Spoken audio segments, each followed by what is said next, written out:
Hola, muy buenas tardes. Bienvenidos a la sesión introductoria del curso Conflictos y Proyecciones del continente africano en el siglo XXI.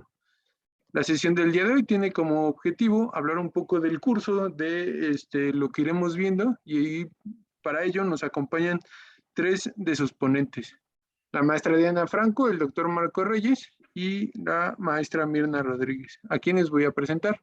La maestra Diana Franco es maestra en Estudios de Asia y África por el Colegio de México, profesora de asignatura de la Facultad de Ciencias Políticas y Sociales de la UNAM y de la carrera en Relaciones Internacionales de la Universidad Autónoma de Querétaro.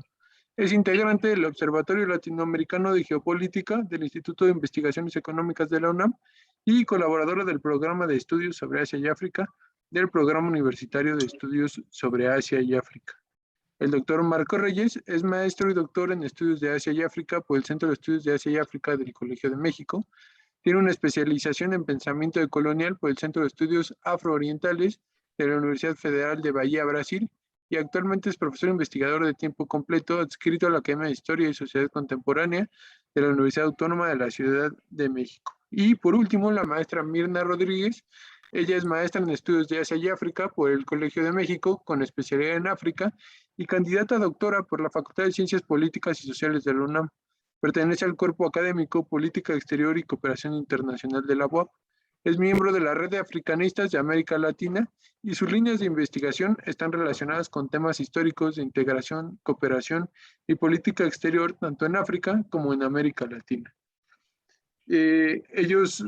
Adriana Franco es coordinadora junto conmigo del curso y ellos tres van a presentar a grandes rasgos los temas que irán abordando durante el curso. Entonces empezamos con la maestra Diana Franco.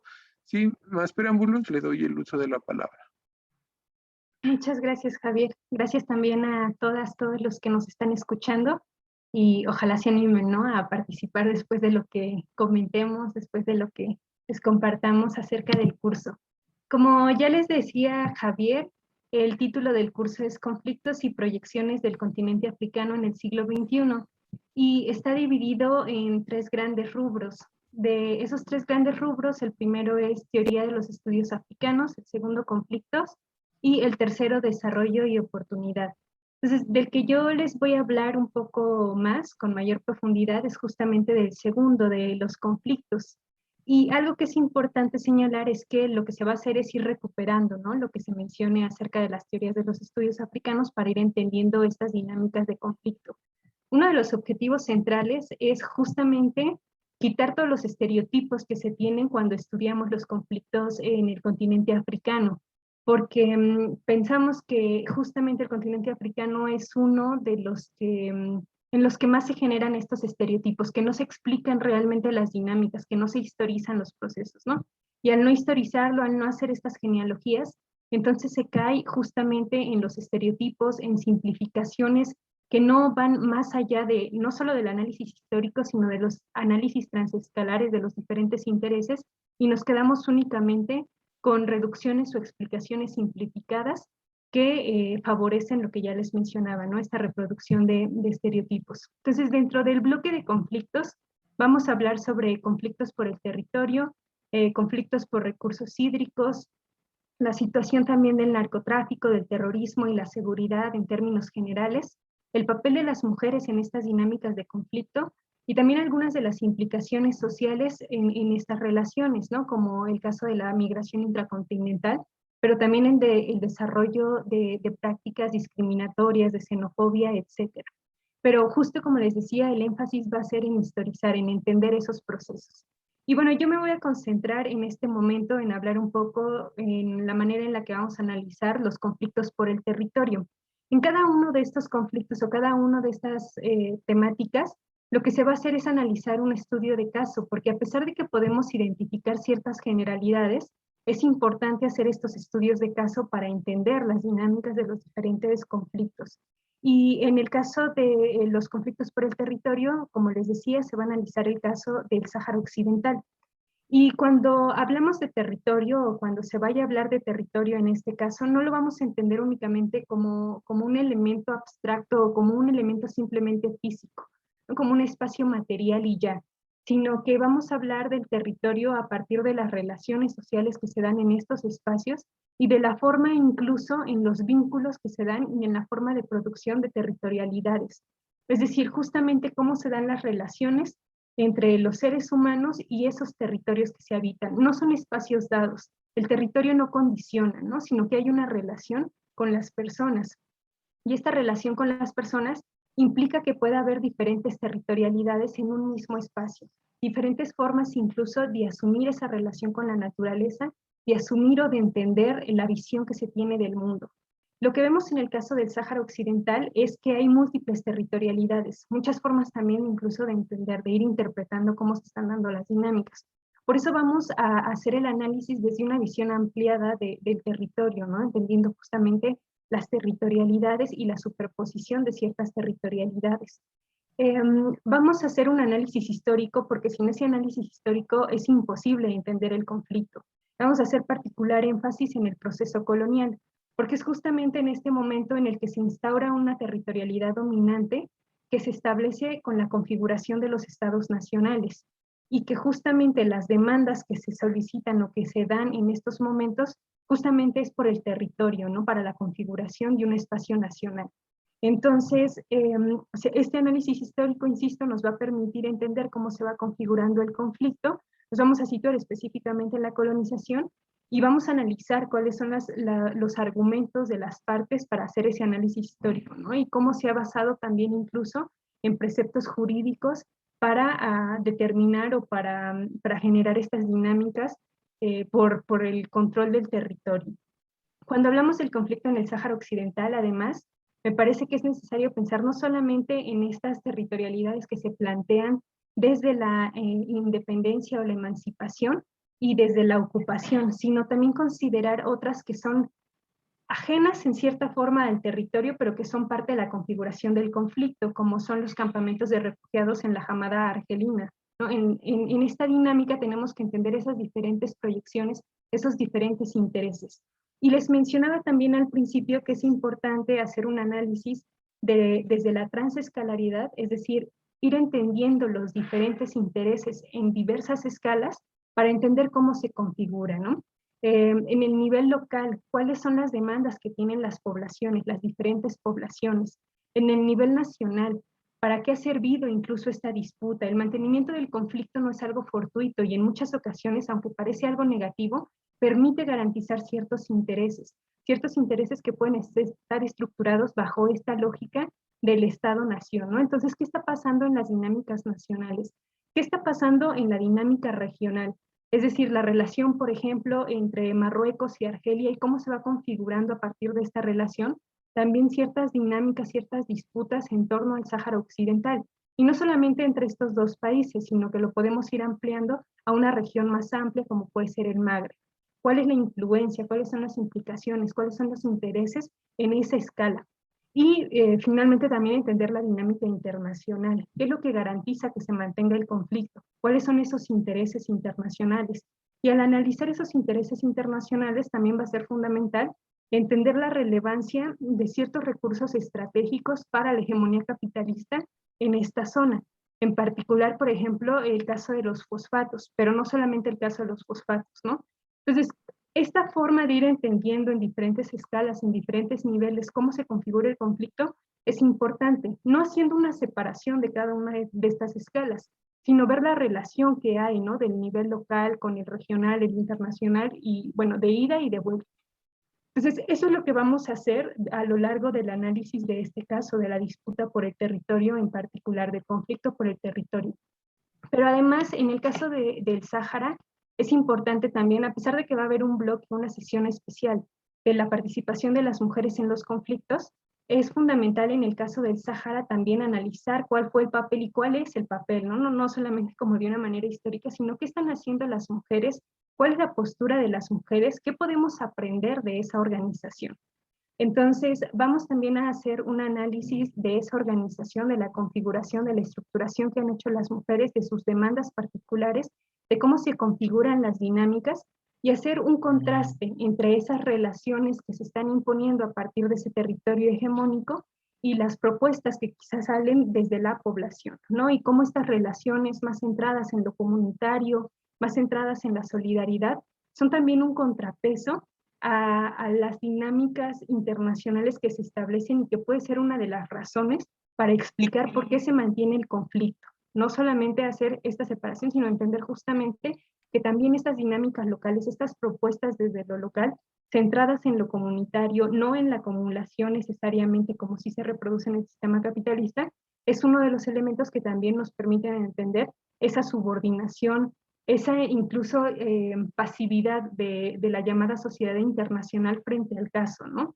Que después de 1991, con el cese al fuego, sin hacer absolutamente nada, e incluso con la reactivación del conflicto en noviembre de 2020, parece que sigue el impasse político, ¿no? Entonces, bueno, esos son algunos de los elementos que vamos a analizar. Ahora simplemente doy algunas pinceladas, dando saltos históricos y dando saltos temáticos, pero simplemente es como para motivar, ¿no? Para impulsar que el análisis por estos temas. Y bueno, con eso terminaría yo mi participación. Muchas gracias, Adriana. Ahora, para darle espacio también al doctor Marco Reyes, le doy el uso de la palabra. Bueno, pues muchas gracias. Buenas tardes a todos, todas. Yo quisiera empezar con un agradecimiento a las coordinadoras digamos, del programa en general, de abordar, digamos, temáticas muy contemporáneas de continente africano con la debida historicidad, como ya señalaba la maestra Adriana Franco. Dentro del primer bloque, que es teoría de los estudios africanos, yo tengo a mi cargo, tengo la responsabilidad de hablar de una de las propuestas, una de las posturas con las cuales se puede analizar gran parte, creemos algunos, de los conflictos o de los casos africanos, y es lo que últimamente se ha conocido como estudios decoloniales o descoloniales. En este sentido, lo que creo que podría ser el núcleo de esta primera charla que tendremos en un primer momento como parte del programa, es justamente darnos cuenta, como decía la maestra Adriana Franco, desde dónde están producidos los saberes y los conocimientos y las teorías con las cuales habitualmente hemos estudiado al continente africano. En ese sentido, las imágenes, los estereotipos que se yo enfatizar ello, no caen del cielo, se producen desde determinadas matrices de poder, saber, conocimientos. Habría literalmente que desempolvarlas y darnos cuenta desde dónde estamos revisando, desde dónde estamos haciendo el análisis del continente africano, cuáles serían nuestros lugares de enunciación y cuáles serían los términos de enunciación con los cuales estamos aprendiendo con H intermedia las dinámicas sociales, políticas, económicas del continente africano. En ese sentido, por ahí abordaremos básicamente lo que yo he denominado un vaciamiento territorial del continente africano. La maestra Adriana Franco hablaba, y en eso estamos muy de acuerdo, de que el territorio no solamente es un pedazo de tierra, sino que es un receptáculo de vectores de sentido. Entonces, el proceso de colonización en África me parece que vacía al continente africano de múltiples vectores de sentido, ¿no? A partir de determinada época, el continente es presentado como zona nula, como tierra nula, tierra bárbara, receptáculo prácticamente de prácticas ancestrales, atávicas, que nada tienen que ver con el progreso. Y ahí se inventa África, dijera Valentín Mudimbe, se inventa África como parte de una línea abisal, una zona de no existencia, o una zona de no pensamiento, ¿no? África, entre comillas, no piensa, no produce conocimiento, y ahí justamente se inventa, se acuña el continente africano como con uno de sus mayores estereotipos, que es justamente un territorio vacío de posibilidades de producción de conocimiento y de producción de saberes. Ahí nos detendremos muchísimo justamente a ver desde qué lugares de enunciación se han producido dichas explicaciones, entre comillas, sobre el continente africano, con cuáles términos de enunciación se han acuñado tales explicaciones sobre el continente africano. Enfatizaremos muchísimo. Dice Sheikh Hamidou Kane que en África durante la colonización no triunfó la razón, triunfó la violencia. Y yo agregaría que triunfó la violencia también, no solamente física, corporal, sino triunfó una violencia de carácter epistémico. La mayor parte de los análisis con los cuales hemos revisado al continente africano padecen de una enorme violencia epistémica, en el sentido de que hay una persona o un enunciador o una enunciadora en algunos de los casos que explican al continente africano desde fuera de sí mismo. Una especie de voz en off que habla sobre el continente africano sin la vigilancia epistémica debida. Eso es violento, eso es agresivo en todo el sentido de la palabra, es un tutelaje, digamos, de quién produce y en qué términos se deben producir las explicaciones históricas sobre una determinada latitud. Creo que si bien no estoy hablando por todos los colegas, cada uno de ellos tendrá su perfil específico con el cual explicará, por supuesto, los casos que tengan a bien ir colocando a lo largo de sus presentaciones. Creo que una de las grandes anomalías con las cuales nos enfrentamos en los análisis de tierras africanas es justamente que para allá de 1950, 60, el colonialismo termina, pero no así la colonialidad. Es decir, esta esencia, entre comillas, del continente africano como receptáculo de tierras vacías, tierras nulas, que por ende se vale, digamos, o están justificadas a ser colonizadas, a ser saqueadas, a ser utilizadas como surco, como botín, como mina, es una constante a lo largo de la historia colonial y de la historia independiente del continente africano. Entonces, por ahí nos detendremos muchísimo a ir explicando, analizando dos términos que me parecen muy interesantes, y es colonialismo y colonialidad. Aquellas situaciones de injusticia de género, aquellas situaciones de injusticia racial, aquellas situaciones de injusticia laboral se producen en un determinado contexto colonial y sobreviven justamente a lo largo de todos los periodos o todos la cronología de los países o de los estados independientes. En ese sentido, ahí abordaremos muchísimo cómo se reproduce la colonialidad como esencia, digamos, del avance de algo que se ha utilizado mucho por autores como Boaventura de Sousa Santos, que es el avance de la razón arrogante o el avance de la razón proléptica. Aquella que solamente, aquel tipo de razón o de explicación que solo admite para sí misma saberes que se enganchan a, digamos, a la producción de ese tipo de razón.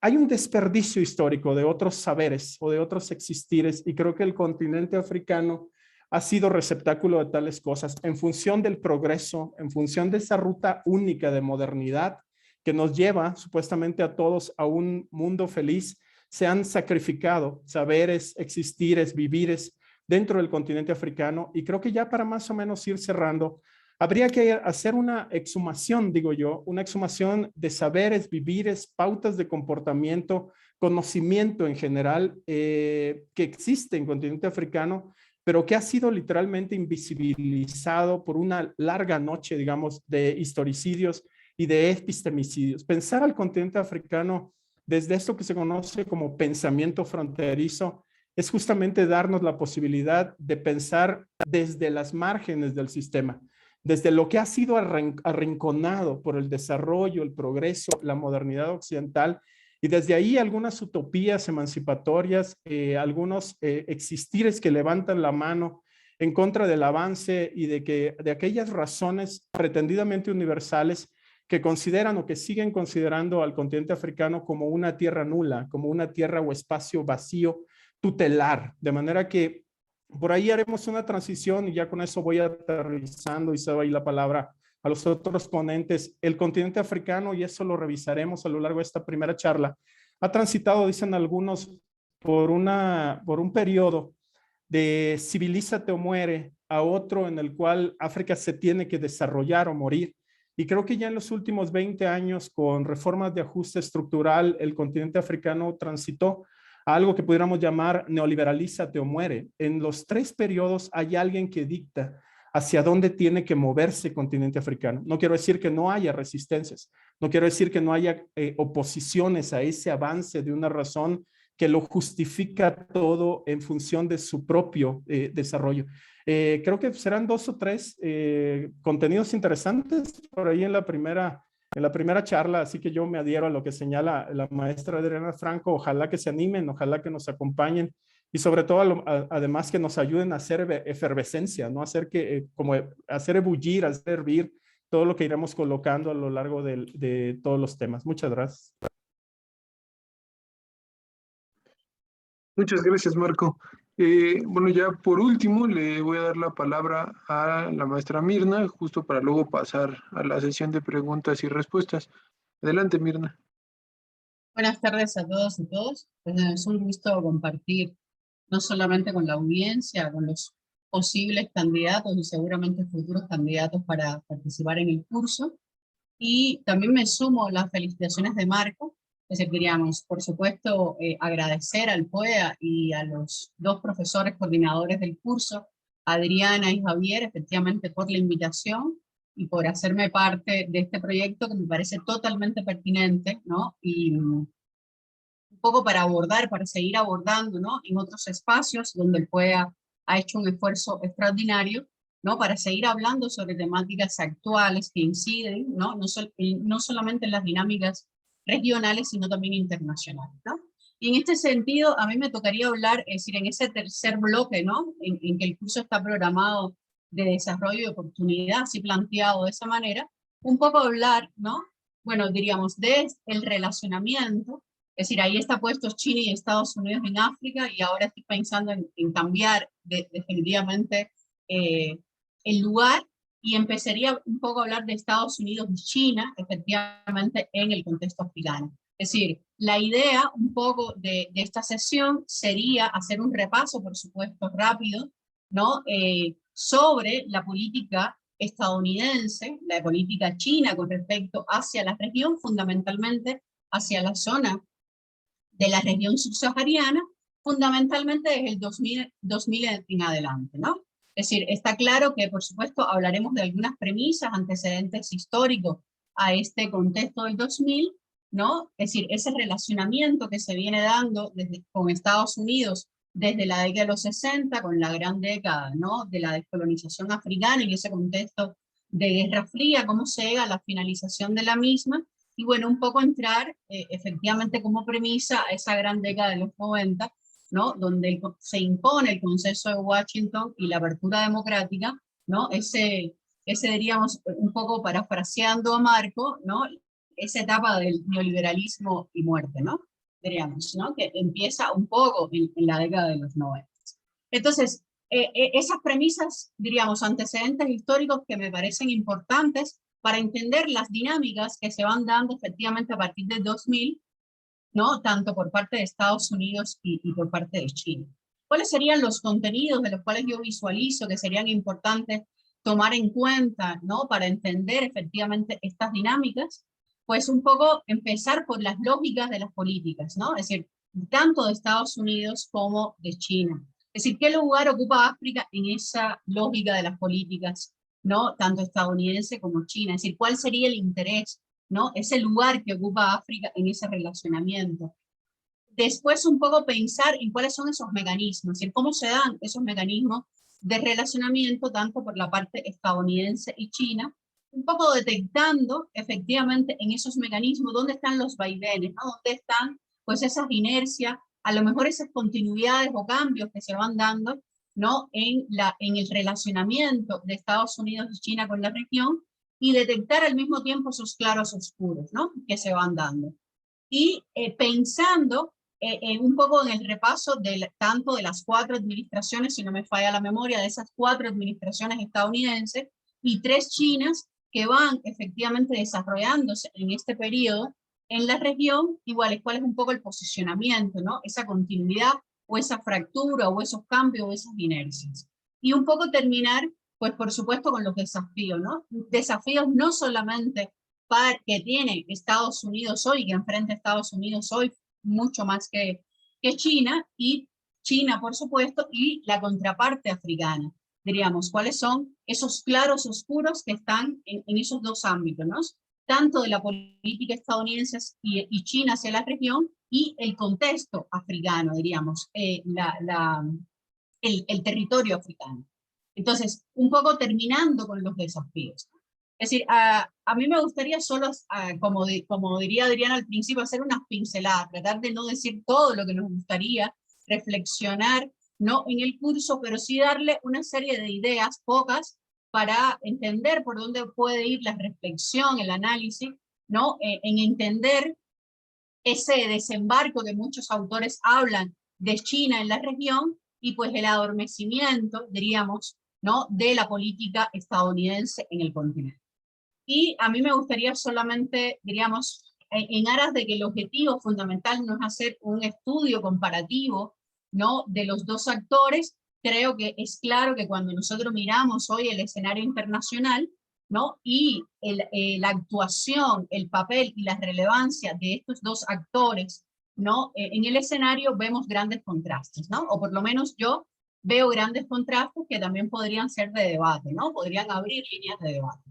Yo en este sentido veo, es decir, una potencia hegemónica, entre comillas, totalmente desdibujada, grisácea, sin muchos cambios, sin mucha frescura en sus cambios de relacionamiento, ¿no? Con el continente africano y con el mundo en general, ¿cierto? Es decir, un enquilosamiento de políticas estadounidenses con respecto al sur global en términos generales y en particular con África, en contraste con una China pues totalmente pujante, vibrante, ¿no? Definitivamente vinculada, ¿no? En los discursos, en las prácticas y en las lógicas internacionales, y por supuesto en el continente africano. Es decir, hay grandes diferencias, ¿no? De definición, de presencia, de alcance del relacionamiento de estos dos actores en la región, ¿no? Es decir, Estados Unidos, con dos mecanismos fuertes, diríamos fuertes, pero con gran debilitamiento en los impactos en el continente africano, ¿no? Por un lado, efectivamente, la Ley de Crecimiento y Oportunidades para África, ¿no? Desde el 2000, ¿no? Que la conocemos con las siglas de AGOA, ¿no? Que es ese acceso preferencial al mercado estadounidense, a las exportaciones del continente africano y fundamentalmente la región de África subsahariana, pero que si sacamos un balance de eso, el impacto en las estrategias, en las políticas de desarrollo hacia el continente ha sido mínima, ¿no? Y el relacionamiento comercial definitivamente deficiente, ¿no? Diríamos, a diferencia de lo que vamos a ver posteriormente con el caso chino, ¿no? Y el otro mecanismo, diríamos, donde la presencia, diríamos, donde los temas de seguridad, los temas de gobernanza, ¿no? Son esenciales en la política y las definiciones de Estados Unidos sobre la región, que es AFRICOM, ¿no? Es decir, esa proyección militar, ese comando africano, ¿no? Por parte de Estados Unidos que se establece en el 2007 y que es asintomático, porque hasta ese periodo, ¿no? Pensando que desde el 2000 viene la guerra contra el terrorismo y el impacto y la presencia, ¿no? Es decir, el impacto que tiene África, ¿no? En estas dinámicas estadounidenses, pues hasta el 2007, pues esta presencia militar está dada justamente por Europa, ¿no? Entonces ahí también vemos cómo la idea, la importancia de Estados Unidos en el continente africano está totalmente desdibujada, ¿no? Sin un interés claro, ¿ok? Entonces, eso significa, ¿no? Con estos dos, solamente con estos dos datos, significa que históricamente, ¿no? Es decir, del 2000 para acá, hemos visto que la influencia de Estados Unidos en la región se está perdiendo cada vez más, totalmente desdibujado, ¿no? Si podemos hablar hoy de un actor clave, ¿no? Efectivamente, en el continente africano, no mencionaríamos Estados Unidos. Es decir, estaríamos efectivamente mencionando pues actores emergentes, ¿no? Del sur global, como el caso de China, ¿no? Es decir, ¿por qué? ¿Por qué pensar en este enquilosamiento de la política estadounidense, ¿no? En la región? Porque los patrones de relacionamiento de Estados Unidos siguen siendo los mismos, ¿no? Es decir, es una política de alineamiento, imposición de modelos, de postura, donde las dinámicas de actividades cooperativas es norte-sur, diálogos norte-sur, y ya sabemos las implicaciones, lo que trae consigo efectivamente ese diálogo, ¿no? Y qué manera y qué imagen tenemos de ver, tienen de ver a África desde la ayuda, ¿cierto? El África de la ayuda, el África de necesitada, y por supuesto no hay un marco sólido de referencia, o por lo menos que yo detecte en la política exterior estadounidense con respecto a la región. Y eso, por supuesto, marginaliza, aleja, distancia efectivamente la actuación de Estados Unidos, ¿no?, en el continente africano.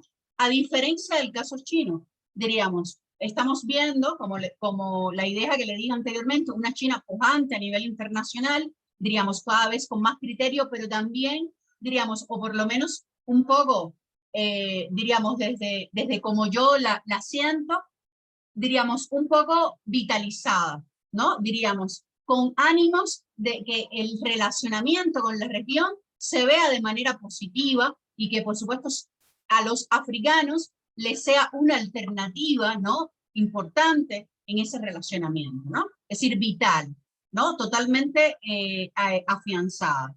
Y desde el 2000 en adelante, pues el marco de relacionamiento más importante que China ha tenido con la región ha sido efectivamente la creación de ese foro de cooperación China-África, donde se establece efectivamente toda una política de cooperación con respecto a la región, a pesar de que, por supuesto, desde el bilateralismo, pues también hay espacios de relacionamiento importantes, ¿no? Con patrones de relacionamiento totalmente distintos, más frescos, más vitales, ¿no?, que los de los tradicionales europeos o estadounidenses, ¿no? Donde efectivamente en esa política de desarrollo pacífico chino, pues la cooperación sur-sur, el ganar-ganar, listo, entra efectivamente con un aire totalmente renovador en el relacionamiento con la región y con el sur global en general, ¿no? Diríamos. Y creo que, por supuesto, hay un profundo interés, hay un sólido marco de una política totalmente integral con respecto a la región, no solamente en el ámbito comercial, sino también en el ámbito político, educacional, cultural, etcétera, ¿no? Es decir, diríamos, un poco pensando en que China es el gran apostador por África y África también el que está apostando también por China, ¿no? Y un poco me gustaría cerrar, ¿no?, esta breve presentación del tema en ánimos de que efectivamente, ¿no?, se sigan vinculando con los temas del curso, con las dinámicas del curso, y que efectivamente puedan ser parte, ¿no?, de los estudiantes que participen en el curso. Es decir, la idea de Estados Unidos, es decir, como la gran potencia hegemónica, vuelvo a ponerla un poco entre comillas, es decir, ha desbancado totalmente la idea de ser un actor relevante en el continente africano, ¿no? Esa es una idea fuerte, a mí me parece que puede ser debatible, ¿no? Y que quizás a lo mejor en la nueva administración de Biden ha dado algunas luces, pero no muchas, ¿no?, de cambios importantes en el relacionamiento con la región. Por tanto, es decir, cada vez la presencia, la influencia de Estados Unidos en la región será menor, a diferencia del caso chino, que efectivamente sigue apostando por el fortalecimiento de las relaciones, sigue considerando a África como un socio estratégico primordial, efectivamente, en su lógica, ¿no?, en sus ambiciones biopolíticas, ¿no?, efectivamente, pero sigue siendo África un lugar importante de relacionamiento, a diferencia de Estados Unidos.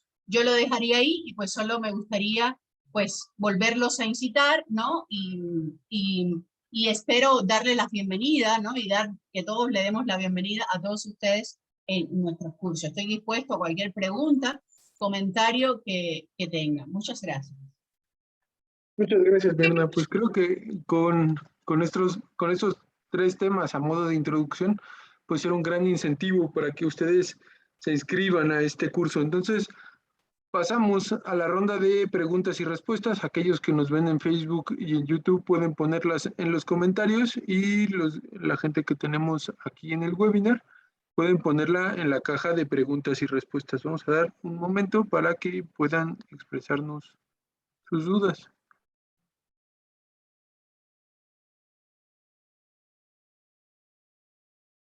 No solo pueden ser dudas de contenido, también cuestiones de logística y pues estamos también para responder.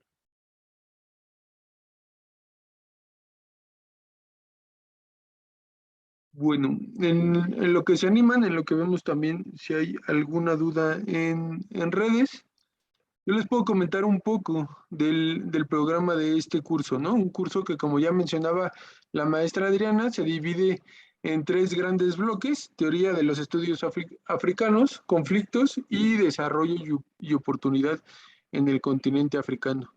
En teoría de los estudios africanos, justo la primera sesión es la del doctor Marco, que bueno, ya les dio una muy buena introducción a esa sesión. Luego vendrá la doctora Alicia Cebada, que es de Fundación Mujeres por África, y tiene un tema bastante interesante, ¿no? Mujer y conflicto en África, agenda, mujeres, paz y seguridad en los planes nacionales de acción, con especial referencia a la violencia sexual en el conflicto. Esto se va a volver un tema bastante debatible, donde ustedes van a poder participar, justo con un especialista que ha tenido también trabajo de campo. Entonces, va a ser una cuestión también muy, muy interesante. Luego vendrá el doctor José Luis Vázquez con conceptos sobre teoría y desarrollo. Viene después el doctor Cristian Velasco sobre sistemas bancarios en África. De hecho, todas sus investigaciones son sobre los sistemas bancarios en el África colonial. Entonces, justo se volverá muy interesante ver cómo estos sistemas se van estableciendo desde el colonialismo y luego cómo se van a desarrollar también en la vida independiente de las naciones africanas. Y por último, en este bloque vendrá el doctor Rubén Peña con enfoque sobre violencia y conflictos, ¿no? Después ya abordaremos la cuestión de los conflictos. La maestra Adriana Franco ya les dio la introducción a su tema, que es justo conflictos por el territorio, el caso de Marruecos y el Sahara Occidental. Después un servidor les hablará sobre los conflictos por los recursos hídricos. Voy a abordar 2 casos bastante interesantes desde mi punto de vista. La cuestión de Egipto y Etiopía por el río Nilo, justo como este respeto a las fronteras coloniales van a traer una cuestión bien importante sobre el uso del agua y sobre todo del río Nilo, ¿no? Que cruza un montón de fronteras y que justo las fuentes se encuentran en Uganda y bueno, Etiopía va a tener también la necesidad muchas veces de crear presas, de crear otras formas de utilizar estos recursos y no podrán hacerlo debido justo a cómo Egipto ejerce presión en ese sentido. Y luego veremos también cómo en pequeñas comunidades, entre los Pokomo y los Oromo, en Kenia en el 2012-2013, justo por las fuentes del río Tana, ¿no? Hay un conflicto entre estas 2 etnias, entre aquellos que usan el agua para cultivo y aquellos que justamente van a utilizar el agua para sus animales, ¿no? Bueno, ahorita sigo con la introducción, ya empezaron las preguntas, entonces Daniel Guzmán nos pregunta ¿qué tan especializado debe ser el ensayo final? Ya que para mí serían temas muy nuevos. Muchas gracias. No te preocupes, Daniel, realmente estos cursos, la mayoría de los cursos que plantea el programa son cursos introductorios, entonces entendemos que para muchos de nuestros estudiantes es el primer acercamiento a la región y por lo tanto tampoco exigimos como si fuera una persona que lleva años estudiando la región, ¿no? Entonces, en ese sentido, no hay mayor problema, ¿no? El ensayo es justo para que ustedes puedan tener una reflexión final sobre los temas que se vieron en el curso en general. Daniel Posada nos pregunta, ¿se puede decir que China dista de Estados Unidos y Europa en cuanto a imponer un sistema de pensamiento e instituciones, o al igual que anteriores hegemones, imponen una manera de pensar en cuanto a instituciones y concepciones de desarrollo? Creo que esta es más bien para Mirna, entonces, si quieres contestarla, Mirna. Ok. Hay otra que también está relacionada, que también me podría responder, creo que es de Rodrigo. Bueno, diríamos, creo que esa no es la idea que di con respecto a las diferencias, ¿no? De la manera de relacionarse Estados Unidos y China en la región. Diríamos, está claro que históricamente, ¿no? Los grandes relacionamientos históricos con la región se da en Europa, es no es un caso que vamos a trabajar, es decir, diríamos, justamente por ser las potencias coloniales en el territorio, que no es el caso ni de China ni de Estados Unidos. Diríamos, por eso empezamos la dinámica de esa vinculación a partir efectivamente de cómo se dan en ese proceso de independencia, ¿no? Entonces, Bueno, está claro que el sistema de pensamiento e instituciones occidentales están en África históricamente, ¿no? Desde el periodo colonial, ¿cierto? Entonces, ahora hay un nuevo actor, ¿no? Importante, que es China, que pues por supuesto que también tiene una labor importante, ¿no? Desde el tema ideológico, cultural, y que puede imponer, ¿no? Y al mismo tiempo, diríamos, establecer determinados lineamientos, ¿no? Y sistemas de pensamiento, sistemas organizativos, ¿no? En los contextos africanos, por supuesto. Eso también podríamos debatirlo, ¿no? Es decir, como esta idea del neocolonialismo chino, digamos, ahí podríamos reflexionar. Creo que no hay una respuesta precisa a eso, porque hay muchos claros oscuros, ¿no? En esa idea, ¿no? Es decir, la manera en que China tiene de relacionarse con África, pues es totalmente distinta al relacionamiento histórico que ha tenido Estados Unidos y Europa en la región, ¿no? Ese es un poco mi punto de vista. Tiene implicaciones, ¿no? Políticas, económicas, socioculturales, sí, ¿no? Pero son dimensiones, diríamos, diferencias, ¿no? Con respecto a los tradicionales actores, ¿no? Eso es lo que podría decir con ese caso. Y en el caso de la pregunta de Rogerio, que habla, diríamos, trato África subsahariana en términos generales, pero por supuesto haremos ejercicio de ejemplificación en determinados casos, ¿no?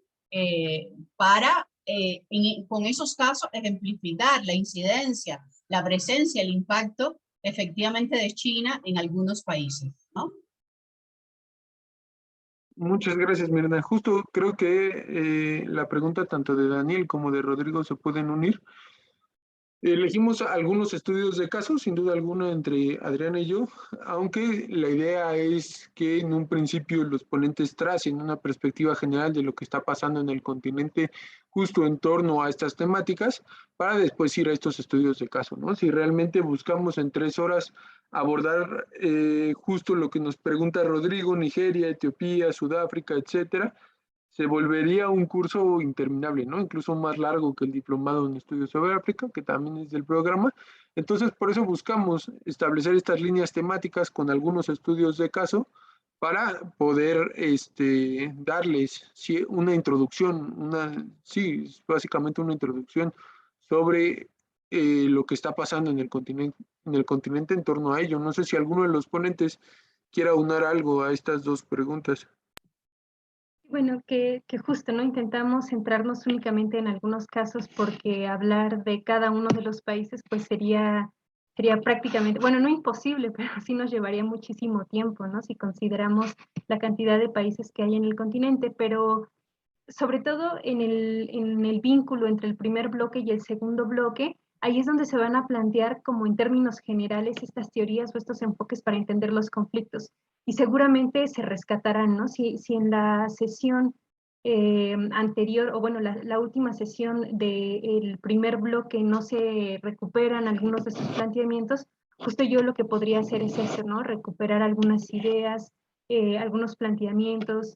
La dinámica, por ejemplo, de la llamada Primera Guerra Mundial Africana, pues tiene que ver por la disputa por recursos, por riquezas, ¿no? Y ahí se genera una economía de guerra que de hecho ha trabajado de manera más profunda el doctor Marco Reyes, pero podemos hacer así, ¿no? O sea, delinear como algunos elementos claves entre esas sesiones, entre esos dos bloques, entre el primero y el segundo, pero sí, definitivamente no vamos a poder profundizar y preferimos enfocarnos en casos un tanto más generales, justo para ejemplificar, ¿no? Y para no hacer una homologación de los conflictos, porque cada uno de los conflictos del continente tiene ciertas particularidades. Estamos también, en la medida de nuestras posibilidades, intentando rescatar las lecturas o lo que nos comparten autoras y autores africanos, justamente para hacer esto que señalaba Marco también, ¿no? O sea, no solamente esta justicia epistémica, sino para no hacer una imposición de estos conceptos para entender las dinámicas del continente, pero en algunos casos también esto es complicado debido a las traducciones, etcétera, ¿no? Entonces, en la medida de las posibilidades sí buscamos justo esto, pero bueno, y bueno, también cada uno de los ponentes tiene libertad de cátedra, ¿no? Para incluir a autoras, autores. Y eso, yo diría eso. Adelante, Marco. Gracias Javi, gracias Adriana y Mirna y todos los demás colegas. Bueno, primero que nada, gracias por las preguntas. Yo creo que yo podría abordar ahí la pregunta que lanza Jorge Jiménez, que es toda una discusión de si acaso tenemos que revisar al continente africano desde producciones hechas con plumas y con tintas africanas. Yo creo que ahí nos encargaremos un tanto de problematizar la propuesta, porque para ser tanto más problematizadores o más dislocadores, digo yo últimamente, este copyright, este derecho de tierra que da un acta de nacimiento o un certificado de nacimiento en tierras africanas, no siempre cambia los términos de enunciación. Es decir, lo ideal sería que, vaya, no quiero decir lo ideal, porque es todo un problema, pero uno a veces pensaría que por ser africano uno necesariamente estaría descolonizado mentalmente. Y creo que eso es un problema serio que incluso desde Latinoamérica lo tenemos. Es decir, no por el hecho de tener un derecho de suelo o un derecho sanguíneo, necesariamente hablamos desde términos de enunciación no eurocentrados. Entonces, en el caso específico del módulo que a mí me toca levantar, y creo que la mayor parte de los colegas estarán pensando en la misma perspectiva, tratamos de utilizar alguno que otro. Yo trato de utilizar los más posibles autores africanos, aunque eso también es complejo, porque hay grandes aportes hechos desde América Latina, pensamiento descolonial, pensamiento postcolonial. Creo que esos diálogos entre los tres continentes, por decirlo de alguna u otra manera, se perderían, esos cruces, en función de una transversalidad, una como justicia cognitiva entre ambas latitudes. A final de cuentas, creo que la maestra Adriana Franco tiene una propuesta interesante cuando hablamos de que en sentido estricto pudiéramos dar 2 o 3 pinceladas, una especie de paneo de cuáles son los comunes denominadores que literalmente atraviesan la mayor parte de los conflictos africanos. Creo que eso será como uno de los puntos que nos encargaremos de ir levantando a lo largo de todo lo que es el curso como tal. Pero además de esto, los 3 continentes, digamos el área de Asia y las divisiones, digamos, de esto llamado Oriente, mal llamado Oriente, tanto como continente africano y como continente americano, por lo menos centro y sur, pasan por una fenomenología muy particular, y es el hecho de que los 3 son áreas colonizadas, con algunas excepciones, por supuesto, pero eso creo que, insisto, le da una riqueza fundamental al análisis, a las conversaciones que desde autores de diversas latitudes han ido generándose, digamos, diálogos entre América y continente africano, brasileiros hablando con angoleños, sudamericanos hablando con sudafricanos, y por supuesto diálogos también con continente asiático. Entonces creo que la pregunta es muy interesante, pero creo que también habría que pensar que no por el hecho de estar localizados en un territorio, eso es garantía de estar pensando desde ese lugar de enunciación y con términos de enunciación producidos desde ahí, ¿no? Que tendríamos que escuchar otras voces, quizás no todas, pero creo que ahí sí habría necesidad de destapar, hacer estos procesos de exhumación, decía yo, de otros saberes, otros vivires, otras existencias. No sé, nada más una última cosa. Sería imposible revisar todos los casos de estudio del continente africano con la profundidad de vida. Es una labor básicamente titánica. Entonces, lo que yo he logrado percibir en la propuesta del curso, del programa en general, es que lo que se busca ir detectando son justamente pequeños comunes denominadores que atraviesan a la mayor parte de los casos. Pensaba ahorita violencia en contra de las mujeres, economía de guerra y la mujer siendo utilizada como un lienzo en el cual se forja la violencia patriarcal, la mujer como una especie, no una especie, como un lienzo en el cual se expresa la violencia sexual, que lanza también un mensaje de quienes mandan, entre comillas, en tierras africanas, cómo el patriarcado se va como reseteando, recolocando progresiva, paulatinamente. La violencia en contra de la naturaleza, el despojo, digamos, en contra de recursos naturales, constantes que se han ido perpetuando a lo largo del colonialismo y de la fase, por así decirlo, postcolonial o la fase independentista. Entonces creo que los colegas, por lo que yo logro olfatear, se encargarán de ir dando esos puntos comunes denominadores para que los asistentes tengan como las herramientas suficientes para darle densidad y darle profundidad a los casos de mayor interés de cada uno de ellos. Gracias.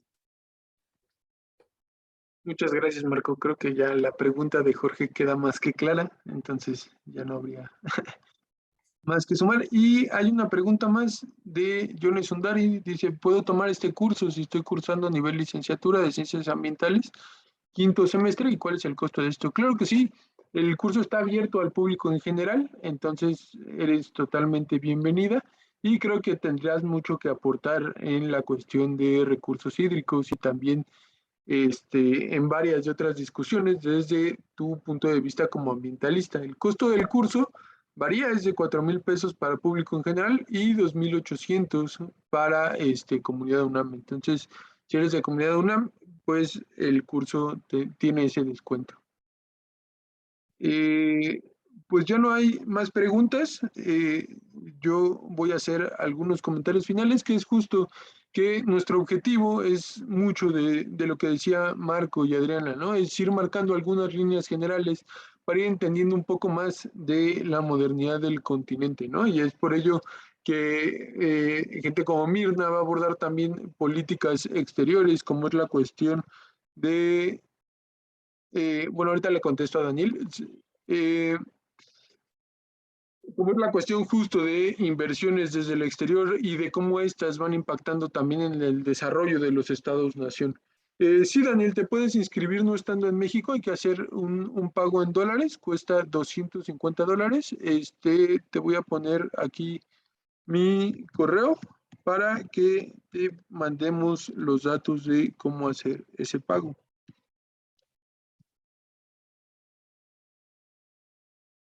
Entonces ya tienes mi correo y así puedes realizar el pago. No, entonces, como les decía, el objetivo del curso es ir marcando algunas líneas generales para ir entendiendo un poco más de la actualidad del continente africano, siempre marcando un poco más de la historia del continente, porque si no, no vamos a poder justo profundizar en esto, ¿no? Es decir, todos vamos a abordar un poco más atrás de lo que realmente queremos como estudios de caso, y como ya les mencionábamos, aunque algunos vamos a abordar estos estudios de caso, sí es importante ver que en un principio vamos a marcar algunas líneas generales para entender algunos de los otros conflictos que giran en torno justo ya sea a los recursos hídricos, al terrorismo, al narcotráfico, etcétera, ¿no? Entonces, es un curso al cual los estamos invitando, ¿no? Va a ser un curso bastante interesante, un curso donde además tenemos un montón de especialistas sobre el continente. Entonces, esto sería todo de mi parte. No sé si alguno de los ponentes quiere decir algo más.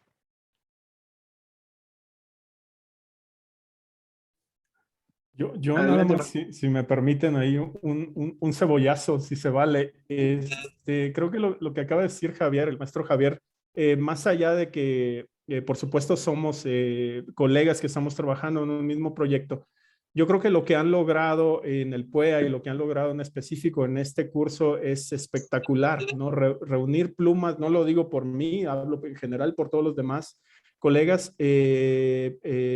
personalidades que han dedicado gran parte de su vida a los estudios africanos. Decía el maestro Javier Sacristán, en muchos de los casos, en prácticamente todos, alguna presencia, algún trabajo de campo, chamba fuerte que han hecho la mayor parte de ellos, alguno de ellos muy colocado también hacia el lado del activismo, es decir, no solamente son académicos, sino personas que se cruzan, cuyas profesiones o personalidades se cruzan entre activismo, académicos, diplomacia, etcétera, etcétera. Entonces sí es un abanico muy, muy espectacular que creo que por supuesto garantiza más allá de las calidades, garantiza por supuesto la densidad que requiere un curso sobre casos específicos de análisis relacionados con el continente africano. Así que creo que está garantizado eso por mucho, literalmente. Muchas gracias, Marco. Pues sería todo, entonces los estamos esperando. El curso, recuerden, inicia el 25 y justo inicia con la sesión del doctor Marco, entonces va a empezar bastante bien el curso. Pues de nuestra parte sería todo y nos vemos entonces el 25. Bienvenido.